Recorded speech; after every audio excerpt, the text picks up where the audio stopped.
Good morning friends. मैं कंचन YouTube के Rishabh classes से आप सबका स्वागत है यूट्यूब चैनल पे। इस बार यदि आप लोग क्लास 10 का एग्ज़ाम दे रहे हैं तो मैं साइंस से चैप्टर 10 जो कि प्रकाश चैप्टर है यानी लाइट जिसको हम लोग कहते हैं, उससे कुछ नियम, कुछ फॉर्मूला और 2 प्रश्न बताने वाला हूँ जो 100% एग्जाम में 2 क्वेश्चंस आता है। अगर आप इस वीडियो के माध्यम से इस मैथ्स को अच्छे से लास्ट एंड तक यानी वीडियो को देख लेते हैं तो यकीन मानिए आपका जो 3 मार्क्स और एक 2 मार्क्स यानी 5 मार्क्स का जो प्रश्न आने वाला है वो आपको बिल्कुल भी नहीं छूटेगा, वो आपको 5 मार्क्स फिक्स हो जाएगा। तो आइए इस क्वेश्चन को हम लोग देखते हैं, है ना। और अगर आप नए हैं तो प्लीज चैनल को सब्सक्राइब कर दीजिएगा, लाइक कर दीजिएगा, कमेंट कर दीजिएगा कि मैं किस तरह से पढ़ाता हूं, आपको पसंद आती है या नहीं आती है, कमेंट में जरूर बताइएगा। आइए इस प्रश्न को देखते हैं। प्रश्न है कि एक अवतल दर्पण की फोकस दूरी 20 सेंटीमीटर है, इसके 30 सेंटीमीटर की दूरी पर कोई वस्तु को रखी गई है, प्रतिबिंब का स्थान एवं प्रकृति ज्ञात करें। सबसे पहले दोस्तों हम लोग समझते हैं कि जो चैप्टर 10 है ना, प्रकाश लाइट, इससे 2 क्वेश्चन हमने उठाया जो बहुत ही इंपॉर्टेंट है, जो एग्जाम में आने लायक क्वेश्चन है ना। तो यहाँ पे सबसे पहले हम आपको बतलाते हैं, जैसे यहाँ पे क्वेश्चन में दे रहा है फोकस दूरी, तो सबसे पहले दोस्तों ये जानेंगे कि फोकस दूरी यानी फोकस दूरी को हम लोग डिनोट करते हैं यानी दर्शाते एफ से। इससे दोस्तों जहां भी क्वेश्चन में फोकस दूरी आएगा उस जगह पे क्या लिखना, एफ। आगे बढ़ते हैं, यहाँ पे देखिए वस्तु लिख रहा यानी फोकस दूरी के बाद अगला जो आता पॉइंट वो है वस्तु दूरी। तो वस्तु दूरी को हम लोग किससे डिनोट करेंगे, यू से। किससे डिनोट करेंगे दोस्तों, यू से डिनोट करेंगे। ओके, अब आगे आते हैं, फोकस दूरी को एफ बोलेंगे, वस्तु दूरी को यू बोलेंगे। बचा क्या, तो प्रतिबिंब। क्या बचा दोस्तों, प्रतिबिंब, है ना। प्रतिबिंब दूरी को हम लोग क्या बोलेंगे दोस्तों, इसको हम लोग भी से डिनोट करेंगे यानी वी। यानी कि देखिए कोई भी दर्पण में कोई भी अपना चेहरा देखता हो या कि आप किसी वस्तु को अगर रखता हो तो जिस वस्तु को रखेंगे जस्ट उसका एक प्रतिबिंब बनेगा, एक इमेज बनेगा, छवि बनेगा, है ना। तो उसी को हम लोग प्रतिबिंब दूरी बोलेंगे। ये हो गया वस्तु दूरी और फोकस दूरी यानी जिसको हम लोग क्या बोलेंगे, एफ। इसमें देखिए 2 फॉर्मूला होता है, एक होता है मिरर फॉर्मूला जिसको दर्पण सूत्र बोलते हैं, और एक होता है लेंस फॉर्मूला यानी लेंस सूत्र, ठीक है। तो इसमें हम लोग दोनों फॉर्मूला को देख लेते हैं। जैसे हम लोग बोलेंगे दर्पण सूत्र, जिसको हम लोग इंग्लिश से मिरर फॉर्मूला बोलेंगे, तो दर्पण सूत्र जो है होगा 1/f इक्वल टू 1/v और प्लस 1 क्या, u, है ना। दर्पण सूत्र में 1/f equal to 1/v plus 1/u, अर्थात 1 फोकस इक्वल टू 1 प्रतिबिंब बाई प्लस 1/u यानी वस्तु दूरी। अब देखिए हम लोग का जो लेंस सूत्र है ना, वो भी हम लोग देख लेते हैं। फिलहाल ये दोनों क्वेश्चन में जो है दर्पण सूत्र का ही हम लोग यूज करेंगे क्योंकि दर्पण से रिलेटेड क्वेश्चन है। सेम फॉर्मूला होता है, बस यहाँ पे क्या होता है दोस्तों, प्लस की जगह माइनस हो जाता है, बस इतने ही अंतर है ना। दर्पण सूत्र 1/f equal to 1/v plus 1/u और लेंस सूत्र 1/f equal to 1/v minus u, इतने ही अंतर है, इतने डिफरेंस है दोस्तों। यानी फोकस दूरी को f बोलेंगे, वस्तु दूरी को u और प्रतिबिंब दूरी को बोलेंगे हम लोग v। ये हो गया दर्पण सूत्र। अगर क्वेश्चन में दर्पण बोलेगा तो दर्पण वाला सूत्र को यूज करना, अगर क्वेश्चन में लेंस बोलेगा तो लेंस वाला यूज करना, है ना। ये फिलहाल दोनों क्वेश्चन हम लोग का दर्पण से रिलेटेड है तो दर्पण सूत्र ही लगाएंगे। लेकिन एक और आप समझ लीजिए, है ना, यहाँ पे क्वेश्चन है अवतल दर्पण। दोनों क्वेश्चन में देखिए दोस्तों क्या है, अवतल दर्पण। कहीं पे अगर मान लीजिए क्वेश्चन आता है या नेक्स्ट वीडियो में मैं उत्तल दर्पण से रिलेटेड आपको वीडियो बताने वाला हूं, उत्तल दर्पण, तो इसका होता क्या दोस्तों ये समझ लीजिए। सॉरी, जो अवतल दर्पण है तो कभी भी क्वेश्चन में अगर फोकस दूरी का बात करेगा, है ना, अगर क्वेश्चन में एक अवतल दर्पण की फोकस दूरी बोलेगा यानी एफ, अवतल दर्पण का जब भी फोकस दूरी आता है तो याद रखिएगा अवतल दर्पण का फोकस दूरी ऋणात्मक होता है यानी माइनस, यानी एफ का जो भी मान आएगा, है ना, जो भी एफ का मान आएगा वो किस में आएगा, माइनस में, ठीक है। लेकिन अगर उत्तल दर्पण का बात करेंगे तो उत्तल दर्पण की फोकस दूरी धनात्मक होती है, यानी f का मान वो किस में हो जाएगा, प्लस में। बस इस बात का आपको एग्जाम्स में ध्यान रखना है कि क्वेश्चन जो मिल रहा वो अवतल दर्पण से मिल रहा या उत्तल दर्पण से। अगर अवतल दर्पण से मिलेगा तो माइनस होगा f यानी फोकस दूरी, और उत्तल दर्पण से मिलेगा तो फोकस दूरी क्या होगा दोस्तों, प्लस होगा। ठीक है, चलिए आइए अब इसे हम मिटा देते हैं और नेक्स्ट क्वेश्चन की ओर चलते हैं, जो क्वेश्चन नंबर हम लोग 1 है।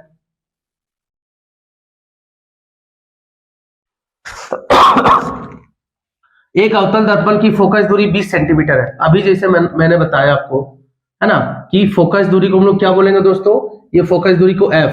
तो अवतल दर्पण है, मैंने बताया था अभी कि अवतल दर्पण की फोकस दूरी हमेशा ऋणात्मक होती है, यानी f इक्वल टू जो भी आएगा, है ना, वो किस में आएगा दोस्तों, माइनस में आएगा, यानी f इक्वल टू माइनस कितना हो जाएगा, 20 सेंटीमीटर। ठीक है, आगे बढ़ते हैं। इसके 30 सेंटीमीटर की दूरी पर कोई वस्तु को रखी गई है, कोई वस्तु रखा गया, यानी वस्तु को क्या बोलेंगे, वस्तु दूरी को अभी बताया मैंने u इक्वल टू क्या हो जाएगा, -30। ठीक है, प्रतिबिंब का स्थान एवं प्रकृति ज्ञात करें, यानी निकालना हम लोग क्या है दोस्तों, v इक्वल टू व्हाट, प्रतिबिंब निकालना, प्रतिबिंब दूरी। तो v को निकालना है, u का मान और v का मान हमेशा माइनस में होता है, लेकिन f का मान माइनस और प्लस ये चेंज होता कब, जब अगर उत्तल दर्पण होगा तो प्लस होगा, अवतल दर्पण होगा तो माइनस होगा, लेकिन u और v हमेशा किस में होगा, माइनस में। इस बात का ध्यान रखना। हम लोग को निकालना v, यहाँ पे अवतल दर्पण बोल रहा था तो दर्पण सूत्र से लगाएंगे। अगर क्वेश्चन में लेंस बोलता तो लेंस सूत्र हम लोग यूज करते हैं ना, दर्पण सूत्र से। अब देखिए दर्पण सूत्र से हम लोग क्या बोलेंगे, जो मैंने फॉर्मूला आपको बताया कि 1/f equal to 1/v plus होगा 1 क्या u, 1/f, f के जगह क्या है दोस्तों, -20 इक्वल टू 1/v, यानी v को क्या करना, निकालना, प्लस 1/u, u की जगह कितना दिया हुआ दोस्तों, -30। ठीक है, तो -1/20 इक्वल टू 1/v प्लस और माइनस क्या हो जाएगा, माइनस, यानी 1/30, है ना, साइन यहाँ पे क्या हो जाएगा, प्लस माइनस, माइनस पे चेंज हो जाएगा।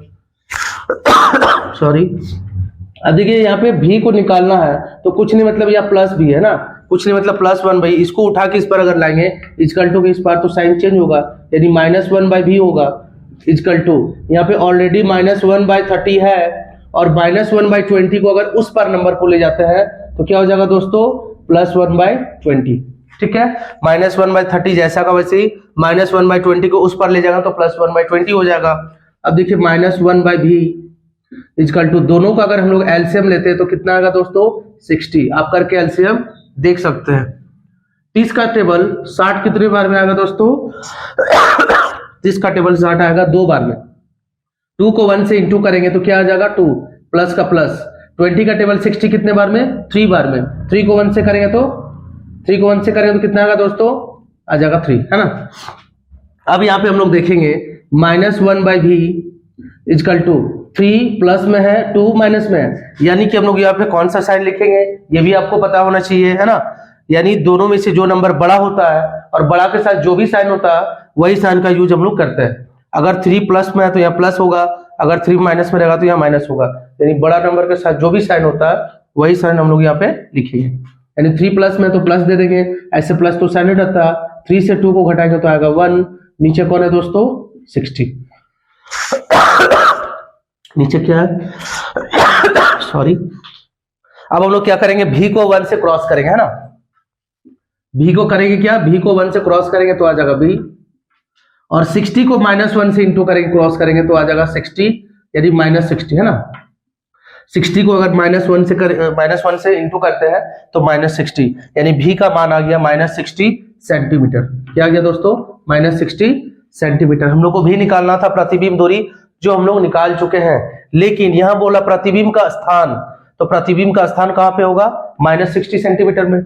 उसका प्रकृति किस टाइप का होगा, तो प्रकृति में बता रहा हूं आपको, है ना। देखिए प्रकृति में एक बात याद रखिएगा, अगर जो हम लोग को निकालना रहे वस्तु दूरी या प्रतिबिंब दूरी, अगर वो माइनस में आता है तो होगा उल्टा, और अगर प्लस में आता तो होगा सीधा।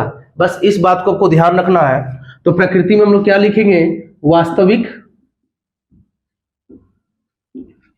एवं क्या दोस्तों, वास्तविक एवं उल्टा, है ना, वास्तविक एवं उल्टा। और वस्तु से क्या बनेगा, वस्तु से बड़ा बनेगा। क्यों? क्योंकि वस्तु जो है -30 सेंटीमीटर का था, लेकिन यहाँ पे बन रहा कि प्रतिबिंब यानी जो इमेज बन रहा है, जो छवि बन रहा, वो कितना सेंटीमीटर का बन रहा है, 60 सेंटीमीटर का। इसका अर्थ यह है कि u का मान -30 था, यानी वस्तु का मान, वो जो प्रतिबिंब हम लोग का बना, छवि बना, वो 60 बना, इसका दोगुना बना, यानी इससे बड़ा होगा। ठीक है, तो ये हमारा क्वेश्चन नंबर 1 का सॉल्यूशन रहा। उम्मीद करता हूं कि आपको समझ में जरूर आ गई होगी, और इसी तरह आप मेरे साथ बने रहे, और प्लीज लाइक कमेंट करते रहे कि आपको किस तरह से मैं पढ़ा रहा हूं, समझ में आ रही है या नहीं आ रही, जरूर बताएं। नेक्स्ट क्वेश्चन में हम लोग आते हैं। 7 सेंटीमीटर आकार का कोई वस्तु 18 सेंटीमीटर फोकस दूरी के किसी उत्तल दर्पण के सामने 27 सेंटीमीटर दूरी पर रखी है। यहाँ पे देखिए, यहाँ पे आकार नाम का कोई क्वेश्चन में नहीं था, जबकि यहाँ पे आकार दे रहा। आकार का मतलब होता है हाइट, है ना। तो हम लोग यहाँ पे बोल सकते हैं कि चूंकि h1, इसको क्या मान लेंगे दोस्तों, h1, यानी h1 इक्वल टू हो जाएगा कितना, 7 सेंटीमीटर। फिर हम लोग आगे बढ़ते हैं। कोई वस्तु 18 सेंटीमीटर फोकस दूरी के, क्या बोला दोस्तों, फोकस दूरी। फोकस दूरी को हम लोग क्या मान चुके हैं, f से डिनोट करेंगे f को। यहां भी बता रहा अवतल दर्पण, इस बात का ध्यान रखना होगा आपको कि अवतल दर्पण अगर बोलता है तो उसको क्या लेना है, माइनस। उत्तल दर्पण अगर बोलेगा तो लेना है प्लस। तो यहाँ पे अवतल दर्पण का बात कर रहा है ना, अवतल दर्पण का, तो f हो जाएगा माइनस में कितना हो जाएगा दोस्तों, -18 सेंटीमीटर। ठीक है, अब देखिए आगे, दर्पण के सामने 27 सेंटीमीटर दूरी पर रखी गई है। क्या रखी गई दोस्तों, हम लोग वस्तु को रखते हैं, है ना। क्या रखते हैं, वस्तु को रखते हैं, तो वस्तु को हम लोग क्या बोलेंगे, u। क्या बोलेंगे, u, यानी u बराबर जो दिया हुआ वो कितना है, -27 सेंटीमीटर। ठीक है, आगे क्वेश्चन बोला कि प्रतिबिंब दूरी ज्ञात करें, यानी v इक्वल टू व्हाट, है ना। और प्रतिबिंब का आकार, यानी h1 का मान दिया हुआ है। ठीक है, तो प्रतिबिंब का आकार को हम लोग क्या मानेंगे, h2। h1 का जब भी मान दिया रहेगा तो क्या निकालना दोस्तों, है ना, क्या निकालना पड़ेगा दोस्तों, h2। यानी h1 की जगह 7 है, तो h2 की जगह हम लोग क्या करेंगे, इसको निकालेंगे। ठीक है, अब हम लोग आगे बढ़ते हैं। ये देखना कि लेंस है या दर्पण है। अगर क्वेश्चन में यहाँ पे दर्पण है तो दर्पण सूत्र लगाएंगे, और लेंस रहेगा तो लेंस सूत्र लगाएंगे। यहाँ क्वेश्चन में बोल रहा था अवतल दर्पण, तो हम लोग आते हैं दर्पण सूत्र से, यानी मिरर फॉर्मूला, है ना। दर्पण सूत्र से फॉर्मूला सेम होगा, 1/f equal to 1/v plus 1/u। 1/f, f की जगह क्या है दोस्तों, 18 इक्वल टू, इसमें भी v को निकालना है, v को जैसा का वैसे ही रख लेंगे। 1/u बोल रहा, u की जगह कितना दोस्तों, -27, -1/18 हो जाएगा, है ना। जैसे हम लोग आगे बढ़ेंगे तो 1/v प्लस माइनस हो जाएगा -1/27, -1/18। ऐसा करते हैं कि यहाँ पे v को निकालना, तो 1/v यहाँ कुछ नहीं, मतलब प्लस में इसको उठा के इधर ले आते हैं, तो ये हो जाएगा -1/v। यहाँ पे ऑलरेडी -1/27 है, इसको जैसे उस पर ले जाएगा तो प्लस, यानी साइन चेंज हो जाएगा, 1/18 आ जाएगा। ठीक है दोस्तों, क्या आ जाएगा, 1/18। अब देखिए, -1/v इक्वल टू 27 और 18, ये दोनों को हम लोग क्या लेंगे दोस्तों, एलसीएम लेंगे। क्या लेंगे, एलसीएम। आप लोग करके देख लीजिएगा, एलसीएम लेने पे आएगा 54। क्या आएगा, 54। अब 27 का टेबल जो है 54, यानी 27 का टेबल 54 कितने बार में आएगा, तो 3 बार में आएगा। 3 को -1 से इंटू करेगा तो -3, प्लस का प्लस। 18 का टेबल 54 कितने बार में दोस्तों, तो 3 बार में, है ना। सॉरी, 27 का टेबल 54 2 बार में आएगा दोस्तों, सॉरी, 27 का टेबल आएगा 54 2 बार में, तो यहाँ 2 लिखेंगे, प्लस का प्लस। 18 का टेबल 54 कितना बार में, 3 बार में। 3 को 1 से करेंगे तो आएगा 3, है ना। यहाँ पे थोड़ा सा मिस्टेक हो गया था, सॉरी। 27 का टेबल 54 आएगा 2 बार में, 2 को 1 से करेंगे तो 2, प्लस का प्लस। 18 का टेबल 54 3 बार में, 3 को 1 से करेंगे तो आएगा 3। अब देखिए, इसको हम लोग क्या करते हैं, यहाँ पे देखते हैं ना, यानी -1/v, यहाँ पे स्पेस तो है नहीं, यहीं पे देख लेते हैं, यहाँ पे देख लेते हैं दोस्तों हम लोग। 3 से 2 घटेगा तो क्या आएगा, 1, यानी इससे पहले क्या है, -1/v। क्या है दोस्तों, -1/v इक्वल टू 3 से 2 घटेगा, अभी मैंने बताया था आपको, है ना। यहाँ भी देखिए सेम आया था कि 3 से 2 घटाना, जिसका मतलब जो बड़ा संख्या रहेगा और उसके साथ जो भी मान रहेगा उसी को लिखना, साइन को। 3 से 2 घटेगा तो आएगा 1, और नीचे क्या है, 54, यानी कि v को 1 से हम लोग करेंगे क्रॉस, तो v 54 को 1 से करेगा तो आएगा 54 सेंटीमीटर। ये हमारा निकल गया v। लेकिन दोस्तों यहाँ क्या है, सिर्फ v निकालने से काम नहीं होगा, क्योंकि h1 का भी मान दिया था, तो हम लोग को क्या निकालना पड़ेगा, h2 भी निकालना पड़ेगा, है ना। तो H2 को निकाल सॉरी H2 को निकालने के लिए हम लोग को फॉर्मूला लगाना पड़ेगा क्या, H2 बटे H1 है ना, H2 बटे क्या होगा दोस्तों H1, और यहाँ पे हम लोग का फॉर्मूला होता है माइनस V बाई यू। क्या होता है, ये m का भी फॉर्मूला है माइनस V बाई यू। जब आवर्धन निकालना रहता है क्वेश्चन को, वो भी क्वेश्चन में आपको बताऊंगा, तो आवर्धन निकालना पड़ता है, m का मान मैग्निफिकेशन है ना, तो वहां पे क्या है कि माइनस V बाई यू लगाते हैं। यही सेम फॉर्मूला है कि m is equal to H2 by H1 होता है, तो m के स्थान पे H2 बाई H1 और माइनस V बाई यू। यहाँ पे देखिए इसका मान निकालना है, H1 का मान दिया हुआ, V का मान हम लोग निकाल चुके हैं और U का मान दिया हुआ, बस इसको पुट करना, यानी कि H2 का H2 हो जाएगा, H1 का मान दिया हुआ यहाँ पे 7 माइनस V, यानी माइनस यहाँ पे है और V की जगह आया 54 है ना, यानी कि हम लोग का फॉर्मूला में ही माइनस है और V की जगह ऑलरेडी माइनस आया है। U की जगह जो है, U की जगह कितना दोस्तों -27। तो हम लोग ऐसा करते हैं, H2 का H2 7 का 7 माइनस और माइनस क्या हो जाएगा प्लस, यानी कि 54 और नीचे कौन है -27 है ना दोस्तों। अब हम लोग को करना क्या पड़ेगा, तो क्रॉस मल्टीप्लाई करना पड़ेगा, क्या क्रॉस। अब देखिए मैं आपको यहां बता रहा हूं, यहां थोड़ा स्पेस का कमी है।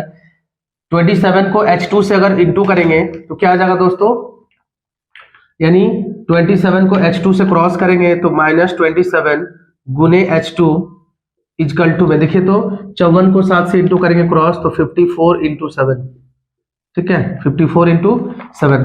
अब देखिए क्या है, H2 का H2 रहने दीजिए, ठीक, 54 का 54, 7 का 7, नीचे कौन आ जाएगा -27, क्या आ जाएगा दोस्तों नीचे -27 आ जाएगा। अब इसको आराम से हम लोग कटवा सकते हैं, 27 का टेबल 54 कितने बार में, 2 बार में, यानी H2 बराबर हम लोग का आ जाएगा 2 गुने 7 है ना, माइनस था ये माइनस आ जाएगा 2 गुने 7, यानी 7 दूना कितना हो जाएगा 14 सेंटीमीटर। हम लोग का H1 था 7 तो आया H2 क्या -14 सेंटीमीटर। इसका अर्थ यह है ना, हम लोग को निकालना क्या था, प्रकृति भी ज्ञात करें। ये देखिए तो हम लोग का जो V का मान आया था वो -54 में आया था, जबकि U का मान क्या था -27 है ना, और V का मान कितना आया -54, यानी कि ये हमने अभी आपको बताया था, वो प्रश्न में क्या बताया था कि अगर V का मान अगर प्लस में आता है तो होगा सीधा, और अगर माइनस में आता है यानी नेगेटिव में आता है ना, ऋणात्मक में आता तो होगा उल्टा। यानी इसमें भी क्या होगा प्रकृति, इसका प्रकृति होगा वास्तविक एवं उल्टा, और वस्तु से बड़ा बनेगा। क्यों, वस्तु 27 सेंटीमीटर का था तो बना कितना, छवि इसका इमेज प्रतिबिंब 54, यानी प्रकृति क्या होगा वास्तविक उल्टा एवं वस्तु से बड़ा। क्या बनेगा दोस्तों, वस्तु से बड़ा। उम्मीद करता हूं कि आपको जरूर ये वीडियो के माध्यम से आपको इस मैथ को समझ में आया होगा। अगर कुछ परेशानी हुई होगी या समझ में नहीं आई होगी, या मुझे कुछ अगर मान लीजिए कि समझने में डाउट हुआ होगा, तो प्लीज कमेंट में जरूर बताएं। Thank you very much. Like comment करते रहें।